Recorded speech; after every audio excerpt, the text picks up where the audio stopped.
آخر میں وہ پان کو چاندی کے ورق پر رکھ کر ایک نقرئی تشتری میں سجاتی تھی اور بڑے رکھ رکھاؤ سے پیش کرتی تھی۔ 2 خردماغ دودھ فروشوں کی پھیٹی لگانے کے بعد میرا ٹیمپریچر قدرے نیچے آ گیا۔ میں صوفے پر پھیل کر بیٹھ گیا اور جان بائی کے رسگلے جیسے پان کو منہ میں رولنے لگا۔ میرے بدلے ہوئے تاثرات دیکھ کر چوبارے کی رقاصائیں اور گانے والیاں بھی قریب ہو بیٹھیں۔ کچھ دیر تو وہ جھجکتی رہیں، پھر ادھر ادھر کی ہانکنے لگی۔ ایک بولی، جہانی، بڑی زوردار خبریں مل رہی ہیں آپ کے بارے میں۔ سنا ہے جھنگ کی کسی حویلی سے بہت سے صندوق ملے ہیں آپ کو؟ ملے نہیں شہزادی، ملے تھے۔ جیسے ملے تھے ویسے ہی کھو گئے، سمجھو بھاپ بن کر اڑ گئے۔ ہائے ہائے جہانی صاحب، ہم نے آپ سے کچھ مانگ تو نہیں لینا؟ اللہ آپ کو اور ترقی دے۔ سنا ہے ان صندوقوں میں پرانے زیور اور ہیرے جواہرات بھرے ہوئے ہیں۔ کچھ لوگ تو یہ بھی کہتے ہیں کہ یہ کروڑوں کی دولت ہے۔ ہوگی، میں نے اپنی آنکھوں سے نہیں دیکھا، میں نے گول مول جواب دیا۔ لڑکیاں کچھ دیر اس سلسلے میں بڑے تجسس کا اظہار کرتی رہیں۔ میں تھوڑی دیر ان کی باتیں سنتا رہا، پھر ایک دم میرا دل اس ماحول سے بھی اچاٹ ہو گیا۔ مشتبہ کور کے دیے ہوئے نوٹوں کا کچھ حصہ میری جیب میں موجود تھا۔ میں نے 500 کے 8-10 نوٹ نکال کر نائکا کی جھولی میں پھینکے اور لڑکھڑاتا ہوا دروازے کی طرف بڑھا۔ 4-5 ہزار روپے میں ایک پان کھانے والے کے لیے پھرتی سے دروازہ کھولا گیا۔ میں سیڑھیاں اتر کر سڑک پر پہنچا اور ایک بار پھر موٹر سائیکل پر سوار ہو کر سڑکوں پر دندنانے لگا۔ غم شہد کی مکھیوں کی طرح میرے تعاقب میں تھا۔ کسی جگہ اس سے امان نہیں تھی، کسی ڈھنگ اس سے چھٹکارا نہیں تھا۔ رات 2 بجے کے قریب میں واپس مشتبہ کور کی رہائش گاہ پر پہنچا۔ مشتبہ کی شاندار لیموزین پورچ میں نہیں تھی۔ میں سیدھا اپنے بیڈ روم میں پہنچا۔ بدن میں انگارے سلگ رہے تھے۔ باتھ روم میں داخل ہو کر میں کپڑوں سمیت ہی شاور کے نیچے کھڑا ہو گیا۔ درد و کرب کی بے پناہ شدت سے 16 برس بعد پہلی بار میری آنکھوں میں آنسو امنڈ آئے۔ پہلے میں ہاتھوں میں چہرہ چھپا کر سسکیاں لیتا رہا، پھر دھاڑے مار مار کر رونے لگا۔ دل سے آواز آئی، جی بھر کے رو لو شاہ جہان، یہاں کون ہے جو تمہیں عورتوں کی طرح روتے دیکھے گا؟ نہ تمہاری آواز کسی کے کانوں تک پہنچے گی اور نہ کوئی تمہارا آنسوؤں سے تر چہرہ دیکھے گا۔ آج کھل کر اپنی بربادیوں کا ماتم کر لو۔ اتنے آنسو بہاؤ، اتنا گریا کرو کہ دل میں کوئی حسرت باقی نہ رہے۔ ماتم کے ان لمحوں میں مجھے اپنی غمگسار بہن شفتہ یاد آئی۔ ہم ایک دوسرے کے رازداں تھے، ایک دوسرے کا ہر دکھ سمجھتے تھے۔ مجھے اپنے آنسوؤں کے لیے اس کے شانے کی ضرورت اتنی شدت سے محسوس ہوئی کہ دل کی نازک رگیں ٹوٹنے لگی۔ میں مسلسل رو رہا تھا اور سوچ رہا تھا کہ کبھی یہ آنسو تھمیں گے بھی یا نہیں۔ میں غزالہ سے محبت کرتا تھا اور جانتا تھا کہ اس کی جدائی مجھے تکلیف دے گی، لیکن یہ تکلیف اتنی ہولناک اور مسلسل ہوگی اس کا میں نے کبھی تصور بھی نہیں کیا تھا۔ یوں لگ رہا تھا جیسے میں نے آج تک اپنے اور غزالہ کے بارے میں جتنے اندازے لگائے تھے وہ سب غلط تھے۔ میں اس جذبے کی گہرائی اور وسعت سے قطعی بے خبر تھا جو برسوں سے میرے رگ و پے میں بسا ہوا تھا۔ پچھتاوا اس کیفیت کے لیے ایک معمولی اور حقیر لفظ تھا جو میرے دل و دماغ پر طاری تھی۔ ماضی کی فلم ٹکڑوں کی صورت میں میرے پردے تصور پر چل رہی تھی۔ غزالہ کی جرأتیں اور ہمتیں یاد آ رہی تھیں، وہ کوششیں یاد آ رہی تھیں جو اس نے ایک عورت ہونے کے باوجود مجھے متوجہ کرنے کے لیے کی تھی۔ کتنے مواقع تھے جب وہ دیوانہ وار میرے پیچھے لپکی تھی، جب اس نے میری منتیں سماجتیں کی تھیں اور ٹھکرائے جانے کے باوجود بار بار میرے بازوؤں کی پناہ طلب کی تھی۔ یہ داستان کئی برسوں تک پھیلی ہوئی تھی۔ آج اس داستان کا ہر منظر میری نگاہوں کے سامنے آ رہا تھا۔ غزالہ، میری کجروئیوں کی کیسی سزا دی ہے تم نے؟ بے اختیار میرے ہونٹوں سے نکلا اور میں بے دم سا ہو کر گھٹنوں کے بل باتھ روم کے چکنے فرش پر گر گیا۔ نہ جانے کتنی دیر تک میں یوں ہی بیٹھا رہا، پھر کمرے کے فون کی گھنٹی بجنے کی آواز آئی۔ بہت دیر بعد گھنٹی بند ہوئی، لیکن ایک چھوٹے سے وقفے کے بعد دوبارہ بجنے لگی۔ میں پانی میں شرابور باتھ روم سے نکلا اور ڈگمگاتا ہوا فون کی طرف بڑھا۔ زندگی میں پہلی بار دل نے یہ انہونی خواہش پیدا ہوئی کہ کاش دوسری طرف غزالہ ہو۔ شاید انہونیوں کی خواہش کرنا اور نارسا تک رسائی کی تمنا پالنا انسان کی فطرت میں شامل ہے۔ میں نے ریسیور اٹھایا۔ دوسری طرف مشتبہ کور تھا۔ وہ کسی کلب یا ایسی ہی بارونق جگہ سے بول رہا تھا۔ اس کی آواز کے ساتھ ساتھ میوزک کا شور اور مردانہ اور نسوانی قہقہے بھی سنائی دے رہے تھے۔ اس نے باروب لہجے میں کہا، شاہ جہان، کیا ہو رہا ہے؟ کچھ نہیں جی، آرام کر رہا ہوں۔ تم سستی اور بیکاری کی شکایت کر رہے تھے نا؟ میں نے تمہاری یہ شکایت دور کر دی ہے، اور یوں دور کی ہے کہ تم ایک مدت تک یاد رکھو گے۔ تمہارے کمرے کی وارڈروب میں دائیں طرف جو سب سے پہلا لباس جھول رہا ہے وہ پہن لو۔ ٹھیک 5 منٹ بعد خدا بخش تمہارے پاس پہنچے گا۔ اس کے ساتھ چلے آؤ۔ اوکے؟ اوکے، میں نے سپاٹ لہجے میں کہا۔ فون بند ہو گیا تو میں وارڈروب کی طرف بڑھا۔ عالیشان وارڈروب کھول کر میں نے بہترین امپورٹڈ لباسوں پر ایک نگاہ دوڑائی۔ دائیں جانب کا پہلا لباس دیکھ کر میرے 14 طبق روشن ہو گئے۔ یہ ایک بے حد قیمتی 3 پیس سوٹ تھا۔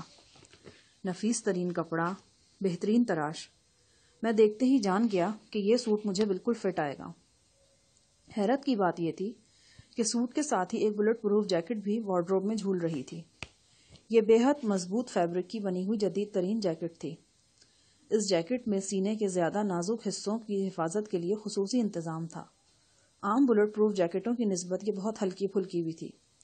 یہ دونوں اشیاء یعنی جیکٹ اور سوٹ میری غیر موجودگی میں یہاں رکھے گئے تھے۔ کنور صاحب کے حکم کے مطابق میں نے یہ دونوں اشیاء زیبتن کر لیں۔ ایک شاندار امریکن ریوالور سلم ماڈل میرے پاس پہلے سے موجود تھا۔ یہ ریوالور میں نے کوٹ کی اندرونی جیب میں رکھ لیا۔ عین اسی وقت مشتبہ کنور کا دوبارہ فون آیا۔ اس نے کہا کہ اسے ایک ضروری کام کے سلسلے میں گورنر ہاؤس جانا پڑ رہا ہے، لہٰذا اب میں آرام کروں، صبح ملاقات ہوگی۔ حکم حاکم مرگ مفاجات۔ میں نے کپڑے پھر تبدیل کیے اور بستر پر گر گیا۔ سونے سے پہلے میں نے نیند کی گولیاں کھائی تھیں، لہٰذا دیر تک سویا پڑا رہا۔ ناشتہ اور لنچ دونوں ہی نیند کی نظر ہوئے۔ 1 بجے کے قریب آنکھ کھلی۔ ملازمہ نے بتایا کہ خدا بخش کمرے کے کئی چکر لگا چکا ہے۔ میں نے نہا دھو کر لباس تبدیل کیا، کھانے کے نام پر چند لقمے زہر مار کیے۔ اخبار دیکھ ہی رہا تھا کہ خدا بخش پھر آدھم کا۔ اس نے کہا کہ مشتبہ صاحب نئی کوٹھی میں مجھے یاد کر رہے ہیں، میں لباس تبدیل کر لوں اور اس کے ساتھ چلوں۔ لباس سے اس کی مراد وہی 3 پیس سوٹ اور بلٹ پروف جیکٹ تھی۔ میں لباس تبدیل کر کے باہر نکلا تو خدا بخش بغور میرا چہرہ دیکھ رہا تھا، جیسے اندازہ لگانے کی کوشش کر رہا ہو کہ میری سرخ اور سوجی ہوئی آنکھوں کا کیا سبب ہے۔ غالباً اس نے اس سرخی اور سوجن کو شراب نوشی پر محمول کیا تھا۔ اسے کیا خبر تھی کہ کل رات شاہ جہان عرف جہانی استاد، جس کے بارے میں مشہور ہے کہ وہ فولادی اعصاب کا مالک ہے، باتھ روم کی تنہائی میں بچوں کی طرح بلک بلک کر روتا رہا ہے۔ کبھی کبھی ہمارے ظاہر اور باطن میں کتنا تضاد ہوتا ہے۔ چلیے صاحب، خدا بخش نے مجھے تیار دیکھ کر کہا۔ میں خاموشی سے خدا بخش کے ساتھ چل دیا۔ باہر مشتبہ کنور کی شاندار مرسیڈیز موجود تھی۔ باوردی ڈرائیور بالکل تیار کھڑا تھا۔ میں خدا بخش کے ساتھ عقبی نشست پر بیٹھا اور گاڑی ہموار راستے پر پھسلتی ہوئی بڑی سڑک پر آ گئی۔ قریباً آدھے گھنٹے بعد ہم ایک شاندار عمارت میں پہنچے۔ عمارت کو دیکھتے ہی اندازہ ہوتا تھا کہ یہ ابھی حال ہی میں کثیر لاگت سے تعمیر کی گئی ہے۔ درختوں سے ڈھکی ہوئی نہر بالکل قریب سے گزر رہی تھی۔ عمارت کے اندر اور باہر بھی بے شمار پودے اور درخت لہلہا رہے تھے۔ یوں محسوس ہوا کہ کسی کی آمد کی تیاریاں ہیں۔ خاکرو بھاگے پھر رہے تھے۔ در و دیوار کی جھاڑ پونچھ ہو رہی تھی۔ قریباً 1 درجن مالی گھاس اور پودوں کی تراش خراش میں مصروف تھے۔ پوش میں کم و بیش 2 درجن شاندار گاڑیاں موجود تھیں۔ خدا بخش مجھے لے کر ایک سجے سجائے ڈرائنگ روم میں پہنچا۔ یہاں ہم سے پہلے ہی بہت سے افراد موجود تھے۔ ان میں 4-5 اعلیٰ سرکاری افسر تھے، کچھ سیٹھ قسم کے اور زیادہ تر سیاستدان ٹائپ حضرات تھے۔ 2 خوش بوش اور خوشنما خواتین بھی یہاں موجود تھیں۔ مشتبہ کنور حاکمانہ انداز میں ایک صوفے پر براجمان تھا اور حاضرین کو مختلف ہدایات دے رہا تھا۔ جو ہی میری آنکھیں اس سے چار ہوئیں، میں نے سلام کیا۔ وہ گفتگو منقطع کر کے بولا، آؤ شاہ جہان، یہاں بیٹھ جاؤ۔ میں نے پچھلی صف میں ایک طویل صوفے پر جگہ سنبھال لی۔ مشتبہ کنور سفاری سوٹ میں ملوث تھا۔ نصف آستین میں اس کے بالوں بھرے بازو بہت نمایاں نظر آ رہے تھے۔ گفتگو کے دوران میں وہ بڑے اسٹائلش انداز میں سگار کے کش بھی لیتا جا رہا تھا۔ وہاں کمرے میں ہونے والی گفتگو سے پتہ چلا کہ آج رات 10 بجے کی فلائٹ سے کوئی بہت اہم غیر ملکی شخصیت نیو یارک سے لاہور پہنچ رہی ہے۔ مشتبہ کنور کے مہمان خصوصی کی حیثیت سے اس شخصیت کو اس عمارت میں قیام کرنا تھا۔ یہ سب تیاریاں اسی سلسلے میں کی جا رہی تھیں۔ میں نے دیکھا مشتبہ بڑی روانی اور تفصیل سے فردن فردن ہر شخص کو اس کی ڈیوٹی سونپ رہا ہے۔ ڈی سی صاحب، آپ ایئرپورٹ کے انتظام کی نگرانی کریں۔ روٹ میں نے ایس پی ٹریفک کو دے دیا ہے۔ وہ ٹریفک ٹائم ہوگا، لہٰذا خاص احتیاط رکھیں کہ راستے میں کہیں ٹریفک جیم نہ ہو۔ مسٹر نذیر، طعام اور قیام کا سارا بندوبست آپ نے کرنا ہے۔ اس سلسلے میں آپ کو جس طرح کی مدد چاہیے خدا بخش سے لے لیں، لیکن معزز مہمانوں کو کوئی شکایت نہ ہو۔ پھر وہ ایک فربہ اندام دیہاتی سے مخاطب ہو کر بولا، چودھری شفقت، ہو سکتا ہے کہ مہمان لوکل کھانے کی فرمائش کریں۔ اگر ایسا ہوا تو یہ لوازمات تمہیں فراہم کرنا ہوں گے۔ میرا مطلب ساگ، مکئی کی روٹی، چھاچھ اور جو بھی علم غلم ہوتا ہے۔ چودھری نے زور و شور سے اس بات میں سر ہلایا۔ مشتبہ نے قریب بیٹھی خوبرو لڑکی کو مخاطب کیا، مس نائلہ۔ یس سر۔ جب تک مہمان یہاں ہیں تمہیں 24 گھنٹے یہیں رہنا ہوگا۔ مس سائرہ تمہارا ساتھ دیں گی۔ مس سائرہ کی ڈیوٹی فون پر ہوگی، تم مہمان کو سرو کرو گی۔ یس سر، نائلہ نے جھک کر کہا۔ حاضرین کو مزید چند ہدایات دینے کے بعد مشتبہ نے میری طرف دیکھا۔ ایک دم جیسے اسے کچھ یاد آ گیا۔ رسٹ واچ پر نگاہ دوڑاتے ہوئے وہ اپنی جگہ سے اٹھ کھڑا ہوا۔ مسٹر شاہ جہان، تم میرے ساتھ آؤ۔ اس نے مجھے اور خدا بخش کو ایک ساتھ آنے کا اشارہ کیا۔ ہم دونوں اس کے پیچھے چلتے چلتے نشست گاہ سے باہر نکل گئے۔ سرسبز لان پر سنہری دھوپ پھیل رہی تھی۔ چوکور کیاریوں میں نیلے پیلے پھول مدھم ہوا میں ہلکورے لے رہے تھے۔ مشتبہ نے ایک نظر لان کا جائزہ لیا۔ وہ ہر شے کو بہت باریک بینی سے دیکھنے کا عادی محسوس ہوتا تھا۔ ایک گلاب کے پودے کے ساتھ چند خشک ٹہنیاں پیوست رہ گئی تھیں۔ مشتبہ نے ہیڈ مالی کو اشارے سے قریب بلایا اور ان ٹہنیوں کی طرف اشارہ کیا۔ پھر وہ مجھ سے مخاطب ہو کر بولا، شاہ جہان، میرا خیال ہے تمہیں پتہ چل گیا ہوگا، آج رات 10 بجے کی فلائٹ سے جی کلارک نامی ایک صاحب نیو یارک سے یہاں تشریف لا رہے ہیں۔ وہ بہت مشہور و معروف تاجر ہیں۔ امریکہ کے چند گنے چنے عمرہ میں ان کا شمار ہوتا ہے۔ ان کا یہ دورہ بالکل نجی نوعیت کا ہے۔ نشست گاہ میں موجود افراد کے سوا کسی کو بھی اس بارے میں کچھ علم نہیں۔ وہ یہاں قریباً 2 ہفتے قیام کریں گے۔ میں چاہتا ہوں کہ ان کے قیام کے دوران تم ان کی محافظت کے فرائض انجام دو۔ تمہیں ذمہ داری پر کوئی اعتراض تو نہیں؟ مشتبہ کور ہر بات فیصلہ کن انداز میں کرتا تھا۔ حالانکہ وہ میری رائے پوچھ رہا تھا، لیکن لہجے میں قطعیت تھی اور اس قطعیت سے فرار خاصا دشوار محسوس ہو رہا تھا۔ جناب، اگر آپ نے مجھے اس اہم ذمہ داری کے لیے موزوں سمجھا ہے تو یقیناً ٹھیک ہی سمجھا ہوگا۔ مجھے یہ ڈیوٹی انجام دے کر خوشی ہوگی، لیکن کچھ نہیں۔ میں جانتا ہوں تم پریشان ہو، مگر اس وقت میری نظر میں ایسا کوئی شخص نہیں جو اس اہم ترین ذمہ داری کے لیے تم سے بہتر ہو۔ اسی دوران برآمدے میں رکھی ٹیلی فون کی گھنٹی بج اٹھی۔ خدا بخش نے آگے بڑھ کر ریسیور اٹھایا۔ جی میڈم۔ جی میڈم، اس نے بےحد مؤدب لہجے میں کہا، پھر مشتبہ کنور سے بولا، بیگم صاحبہ کا فون ہے، آپ کو پوچھ رہی ہیں۔ مشتبہ نے ریسیور لیا۔ ہاں، کیا بات ہے؟ نہیں، اس کی ضرورت نہیں، تم 5 بجے تک تیار رہنا۔ ہاں، میں خود آؤں گا۔ وہ ہماری پرواہ کیے بغیر اپنی مسز سے حاکمانہ لہجے میں بات کر رہا تھا، اور یہ کوئی پہلا موقع نہیں تھا۔ میں نے 3-4 دفعہ یہ بات نوٹ کی تھی۔ زلیخا مشتبہ کی بیوی تھی، پڑھی لکھی، خوبصورت اور طرح، لیکن مشتبہ کے سامنے وہ کسی نوعمر بچی کی طرح ڈری سہمی رہتی تھی۔ ہر کام مشتبہ سے پوچھ کر کرنا اور اس کی ہاں میں ہاں ملانا زلیخا کی عادت ثانیہ بن چکی تھی۔ اس وقت بھی وہ ٹیلی فون پر مشتبہ سے دریافت کر رہی تھی کہ وہ مہمانوں کو ریسیو کرنے کے لیے کون سا لباس پہنے، اور مشتبہ بڑے ماہرانہ انداز میں سے ہدایات دے رہا تھا۔ وہ حرفاً مولا شخص تھا، اور اس کے ساتھ ساتھ بے حد باخبر بھی۔ اپنے ارد گرد کی ہر شے پر وہ گہری نظر رکھتا تھا۔ تمام جزیات و تفصیلات اس کے علم میں رہتی ہیں۔ فون پر بات ختم کرنے کے بعد وہ پھر میرے پاس لان میں آ گیا۔ ہاں، تو میں کیا کہہ رہا تھا؟ ہاں، یاد آیا۔ شاہ جہان، تم مسٹر جی کلارک کی حفاظت کے لیے ان کے ساتھ رہو گے۔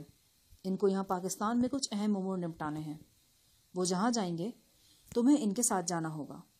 تمہاری معاونت کے لیے کچھ اور لوگ بھی موجود ہوں گے۔ میں ابھی تھوڑی دیر میں خدا بخش کے ساتھ تمہیں ان سے ملوانے کے لیے بھیج رہا ہوں۔ ہمیں کچھ ضروری ہدایات دینے کے بعد مشتبہ کنور واپس نشست گاہ میں چلا گیا۔ خدا بخش نے مجھے مشتبہ کے چند ذاتی محافظوں سے ملوایا۔ یہ 3 ہٹے گٹے افراد تھے، صورتوں سے ہی چھٹے ہوئے بدماش اور لڑائی بھڑائی کے ماہر نظر آتے تھے۔ چوتھا شخص ان میں قدرے مختلف تھا۔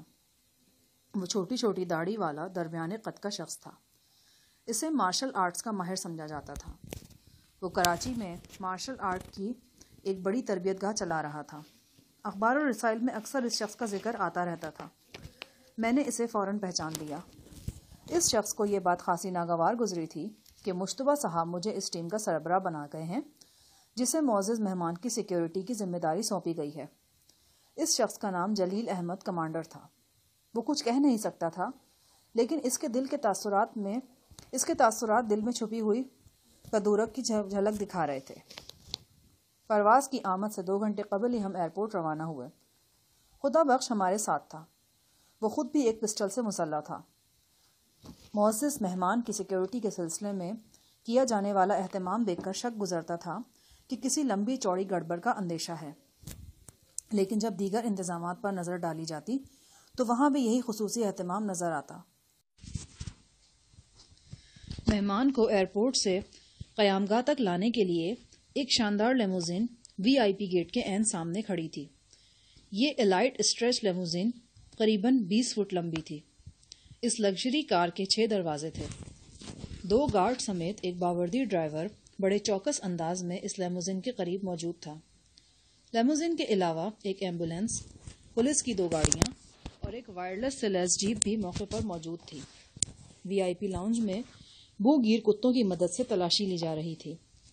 سادہ لباس میں پولیس کے ارکان ہوائی اڈے میں پھیلے ہوئے تھے۔ میں جو کہ ایک مفرور قیدی تھا، مشتبہ کنور کے سایہ عاطفت میں آنے کے بعد قانون کی گرفت سے سینکڑوں میل دور چلا گیا تھا۔ میں ناجائز ریوالور سے مسلح کھلے بندوں پھر رہا تھا، لیکن کسی مائی کے لال میں اتنی جرأت نہیں تھی کہ میری طرف آنکھ اٹھا کر بھی دیکھتا۔ سادہ پوش پولیس والوں میں چند شناسا چہرے بھی تھے۔ ان میں ایک چہرہ تو خاص طور پر جانا پہچانا تھا۔ یہ SP برکت کا چہرہ تھا۔ وہی برکت صاحب جن میں ایک دیہاتی پولیس افسر کی تمام خصوصیات بدرجہ اتم موجود تھی، اور بھوتنی دا جن کا جانا پہچانا تکیہ کلام تھا۔ وہ بھی مجھے پہچان چکے تھے، لیکن نہ تو انہوں نے مجھ سے بات کرنے کی کوشش کی اور نہ ہی وہ قریب آئے۔ شاید اس گریز کا سبب یہ تھا کہ میں مشتبہ کنور کے خصوصی آدمی کی حیثیت سے ان کے سامنے آیا تھا۔ وہ مجھے دور دور سے دیکھتے رہے، جیسے کسی عجوبے کو دیکھ رہے ہوں۔ میرے علاوہ وہ 4 افراد بھی یہاں موجود تھے جن سے خدا بخش نے میرا تعارف کروایا تھا۔ میں نے ان میں سے 2 کی ڈیوٹی لیموزین پہ لگا دی۔ مارشل آرٹ کا ماہر جلیل کمانڈر اور اس کا چوتھا ساتھی میرے ساتھ تھے۔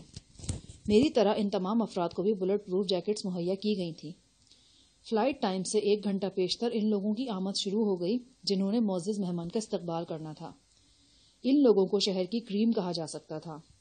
چند چوٹی کے صنعت کار اور ان کی بیگمات، کچھ اعلیٰ افسر اور ان کی افسریاں، کچھ سیاستدان اور ان کی خوبرو سیاستدانیاں، یہ سب لوگ بڑی بڑی کاروں میں تمطراق سے یہاں پہنچ رہے تھے اور انتظار گاہ میں داخل ہوتے جا رہے تھے۔ پھر مجھے مشتبہ کنور کی حسین و جمیل بیوی زلیخا نظر آئی۔ چند ماہ کا خوبصورت بچہ اس کی آیا کے ساتھ تھا۔ مشتبہ کنور ٹھیک 9:30 بجے پہنچا۔ وہ ایک شاندار 3 پیس سوٹ میں تھا، سرخ ٹائی، سرخ رومال، پاؤں میں شارک اسکن جوتے۔ وہ اپنے ارد گرد کی ہر شے کو تہمکانہ غور سے دیکھتا ہوا انتظار گاہ میں چلا گیا۔ جہاز عین وقت پر پہنچ گیا۔ اناؤنسمنٹ ہوتے ہی VIP لاؤنج میں سنسنی سی پھیل گئی۔ سادہ پوش ادھر سے ادھر بھاگنے لگے۔ مشتبہ کنور اپنے ساتھیوں کے ساتھ استقبالیہ دروازے کے عین سامنے جا کھڑا ہوا۔ میں اس وقت مشتبہ کنور کے بالکل قریب موجود تھا۔ سب نگاہیں جہاز کی سمت لگی تھیں، لیکن پھر ایک غیر متوقع خبر آئی اور ساری سنسنی خیزی جھاگ کی طرح بیٹھ گئی۔ معلوم ہوا کہ معزز مہمان اس فلائٹ سے تشریف نہیں لائے۔ بالکل عین وقت پر ان کی طبیعت خراب ہو گئی تھی اور ڈاکٹرز نے انہیں سفر کرنے سے منع کر دیا تھا۔ VIP لاؤنج میں موجود اکثر افراد کے چہرے لٹک گئے۔ مایوس ہونے والوں میں مشتبہ کنور پیش تھا۔ اس کے رخ روشن پر جھنجھلاہٹ صاف پڑھی جا سکتی تھی۔ جھنجھلاہٹ یقیناً اس بات کی تھی کہ پروگرام کی تبدیلی سے اسے آگاہ کیوں نہیں کیا گیا۔ معزز مہمان کے ساتھ 4 افراد اور بھی آ رہے تھے۔ ان میں 2 خواتین اور 2 مرد تھے۔ یہ لوگ حسب پروگرام پہنچے تھے۔ مشتبہ کنور اور اس کے ساتھیوں نے چہروں پر مصنوعی مسکراہٹ سجا کر ان کا استقبال کیا۔ رسمی کلمات کا تبادلہ ہوا، پھر سب لوگ گاڑیوں کی طرف بڑھ گئے۔ یہ کیا چکر ہے؟ میں نے سرگوشی کے لہجے میں خدا بخش سے پوچھا۔ بڑے لوگوں کے ڈھنگ نرالے ہوتے ہیں مشتبہ صاحب کو پہلے ہی اندیشہ تھا کہ کہیں عین وقت پر پروگرام نہ بدل جائے. بندہ جتنا دولت مند ہوتا ہے اتنا ہی خطرے میں رہتا ہے اور ہر قدم اسے پھونک پھونک کر اٹھانا پڑتا ہے. جی کلارک صاحب بھی اپنی سیکیورٹی کے سلسلے میں بے حد محتاط رہتے ہیں. ممکن ہے پروگرام کی یہ تبدیلی بھی اسی سلسلے کی کڑی ہو. مہمانوں کو ان کی قیام گاہ پر چھوڑ کر مشتبہ کنور اور اس کی بیوی رات 1:30 بجے مشتبہ پیلس واپس آ گئے. ہم بھی ان کے ساتھ تھے. استقبال کے لیے آنے والوں میں کچھ تو مایوسی کے عالم میں ایئرپورٹ سے ہی رخصت ہو گئے تھے. کچھ نہر والی رہائش گاہ تک گئے لیکن جلد ہی پنڈ چھڑا کر اپنے اپنے گھروں کو چلے گئے. مشتبہ کنور گمسم تھا اور جب وہ گمسم ہوتا تو ارد گرد کی ہر شے سہم جاتی تھی. تاریک رات کے بطن میں مشتبہ پیلس خاموش تھا اور مشتبہ پیلس کے بطن میں ہر شے خاموش تھی. میں تھکا ماندہ بیڈ پر آ کر گر گیا. جو ہی ذرا فرصت ملی غزالہ کا تصور اپنی تمام تر کربناکی کے ساتھ ذہن میں آوارد ہوا. جی چاہا کہ ایک بار پھر باہر نکل جاؤں اور بے سمت چلنا شروع کر دوں. چلتا رہوں یہاں تک کہ نڈھال ہو کر گر جاؤں اور ایسا گروں کہ پھر کبھی اٹھنا نصیب نہ ہو. پورے بدن میں ایک آگ سی بھڑک رہی تھی اور تشویشناک بات یہ تھی کہ وقت گزرنے کے ساتھ اس آگ کی شدت کم ہونے کے بجائے بڑھ رہی تھی. میرا ہاتھ خود بخود اس الماری کی طرف چلا گیا جہاں خدا بخش نے امپورٹڈ وسکی کی کئی بوتلیں چڑھا رہی.